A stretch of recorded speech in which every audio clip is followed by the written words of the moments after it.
Նախ պիտի արձանագրեմ, որ նոր սահմանադրության ընդունման օրակարգը մաքուր հայաստանյան օրակարգ է։ Ոչ միայն այն պատճառով, որ դեռևս 2020 թվականի փետրվարին մենք որդեգրել ենք այդ օրակարգը եւ հայտարարել դրա մասին,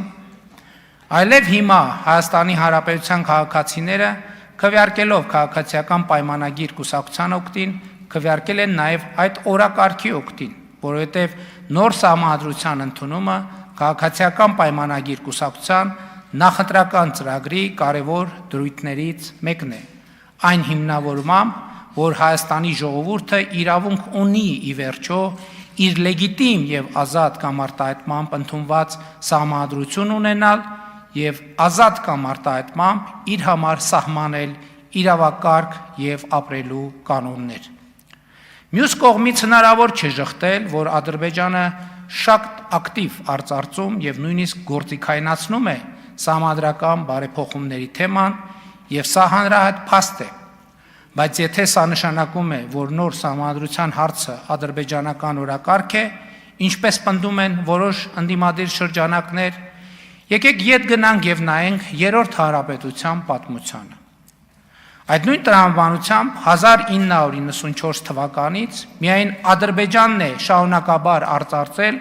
7 շրջանների վերադարձի թեման, այսինքն Հայաստանում ոչ մի նախաձեռնություն դրա հետ կապված չի եղել։ Եվ ինչպես Ղարաբաղի հարցի կարգավորման բանակցային հրապարակված թղթերն են վկայում, Հայաստանի բոլոր նախկին իշխանությունները, այն է գործող երկու ընդդիմադիր խմբակցությունների քաղաքական կամ առաջնորդները, պաշտպանները կամ ներկայացուցիչները այդ խնդրով ակտիվ բանակցություններ են վարել։ Բայց ինչու են բանակցել։ Բայց ինչու են 24 տարի Հայաստանը պահել ադրբեջանական օրակարգի մեջ։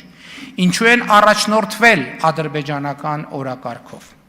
Միթե այն պատճառով, որ ղեկավարվել են Ադրբեջանի կողմից կամ եղել են Ադրբեջանի ներկայացուցիչը, մանավանդ որ նրանց մի մասը ծնվել եւ մեծացել են Ադրբեջանում։ Այս բնորոշումները անում եմ ցույց տալու համար, թե մեր մի շարք ընդդիմադիրների տրամաբանությունը ինչ անհեթեթ հետևությունների կարող է հանգեցնել։ Ինչ վերաբերում է նոր սահմանադրության տեքստին, այն կհրապարակենք առաջիկա ամիսների ընթացքում եւ ինչպես ասել եմ 1990 թվականի անկախության հռչակագրին նոր սահմանադրության մեջ հղում չպետք է լինի։ Ինչու։ Մի պարզ պատճառով մենք հայտարարել ենք Ղարաբաղի շարժումը չշարունակելու, ավարտելու անհրաժեշտության եւ որոշման մասին, կայացրել ենք այդ որոշումը եւ ժողովուրդը այդ որոշումը հաստատել է։ Նոր սահմանադրության մեջ հղում անել անկախության հռչակագրին կնշանակի շարունակել Ղարաբաղի շարժումը, կնշանակի վերադառնալ կոնֆլիկտի տրամաբանությանը, իսկ սա անել չենք կարող առավել եւս 2026 թվականի համապետական ընտրություններից հետո, որտեղ մեր ժողովուրդը քվեարկել է խաղաղության օգտին եւ խաղաղության օրակարգը այժմ այլևս համապետական օրակարգ է։ Ըստ այդմ Ադրբեջանի հետ հաստատված խաղաղության պահպանումը, ամրապնդումը եւ ինստիտուցիոնալացումը կառավարության համար առաջնային օրակարգ է։ Այս ուղղությամբ առաջիկա կարևոր անելիքներից մեկը գետնի վրա թրիփ նախագծի իրագործումն է, որը բխում է կառավարության խաղաղության խաչմերուկ նախագծից եւ որը 2025 թվականի օգոստոսի 8-ի Վաշինգտոնի խաղաղության գագաթաժողովի կարևոր գործնական արդյունքներից մեկն է։ Թրիփ նախագիծը, որն իրագործվելու է Հայաստանի Հանրապետության տարածքում եւ Հայաստանի Հանրապետության տարածքային ամբողջականության, ինքնիշխանության,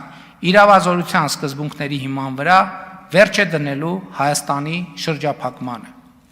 Հայաստանի շրջափակումը իդեպ հիմա արդեն մասամբ հաղթահարված է, որովհետև 2025 թվականի նոյեմբերից Ադրբեջանի երկաթուղին Վրաստանի տարածքով բաց է Հայաստան ներմուծումների եւ Հայաստանից արտահանումների համար,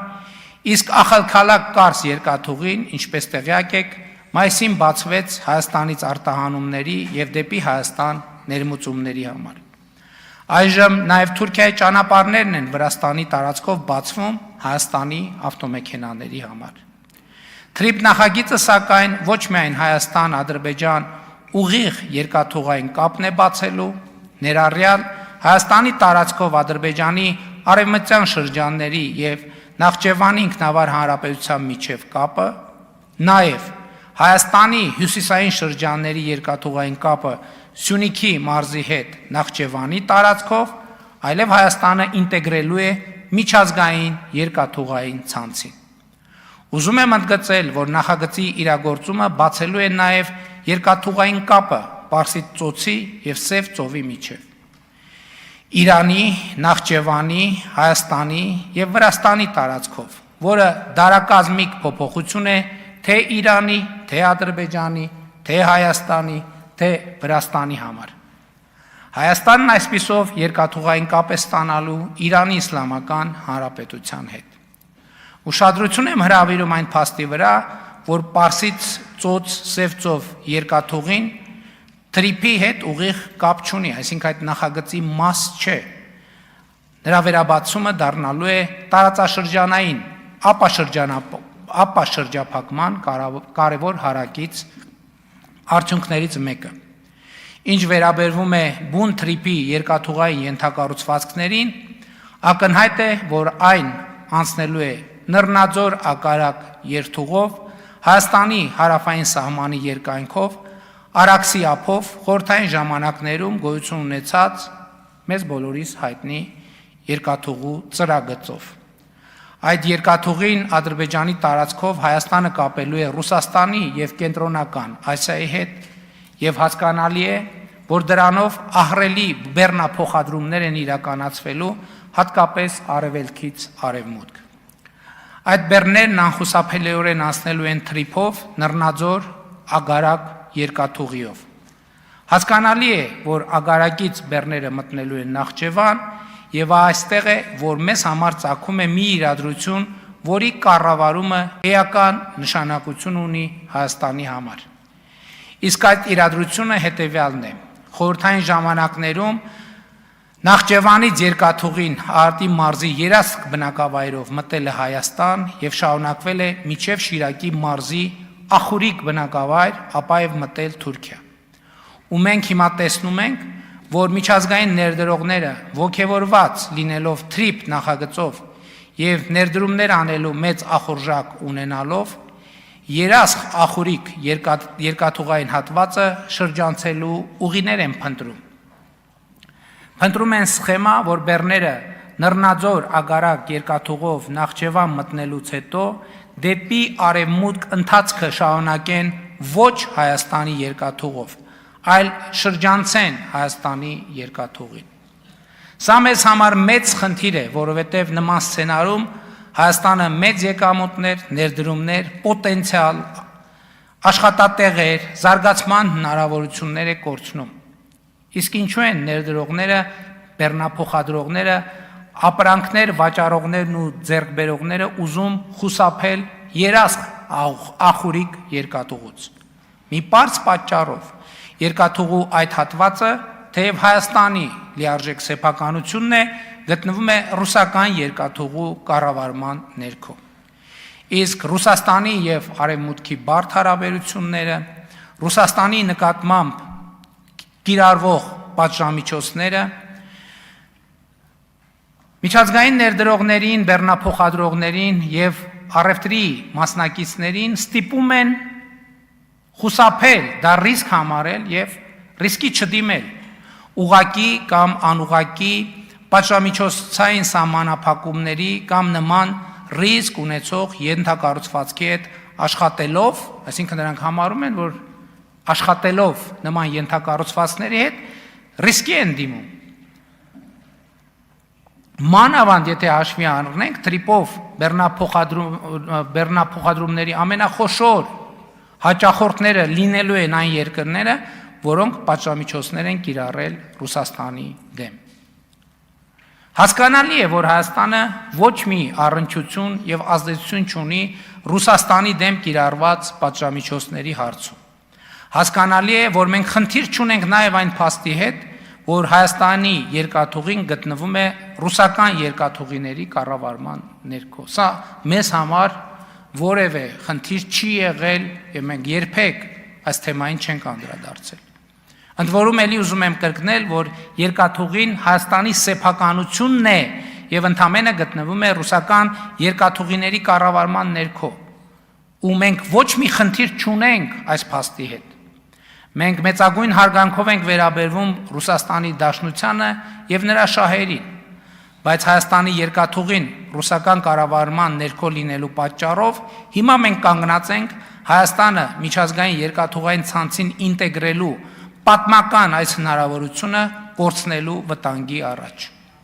Մենք չենք կարող մեզ թույլ տալ կորցնել այդ պատմական հնարավորությունը։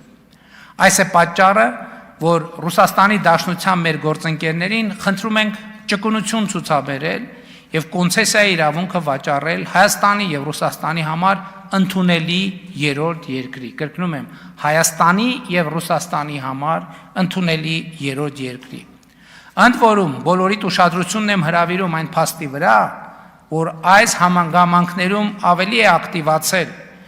Թուրքիայի տարածքում Կարս Դիլուջու, այսինքն Կարսից Նախճեվան երկաթուղու կառուցման ընթացքը։ Հասկանալի է, որ մենք չենք կարող արգելել կամ արգելակել այդ երկաթուղու կառուցումը եւ պետք է առերեսվենք այն փաստի հետ, որ երաս ախուրիկ երկաթուղին պետք է մրցակցի Դիլիջու Կարս երկաթուղու հետ եւ սրա համար մենք պետք է հնարավորինս արագ երաս ախուրիկը բերենք մրցակցային լավ վիճակի եւ հետագայում էլ ապահովենք երկաթուղու կողմից ծառայությունների բարձր որակը եւ մրցունակ գինը։ Եվ ահա այս ամենի կարևորության գիտակցումն է, որ հանգեցրել է կառավարության քննարկվող ծրագրի հետեւյալ ձևակերպմանը, որը կարող եք գտնել ծրագրի 4-րդ բաժնում։ Մեջբերում եմ։ Երկաթուղու հավատարմագրված կառավարման համակարգը վերանայվելու է այնպես, որ չխոչընդոտի Հայաստանի Հանրապետության միջազգային տրանսպորտային համակարգի ինտեգրման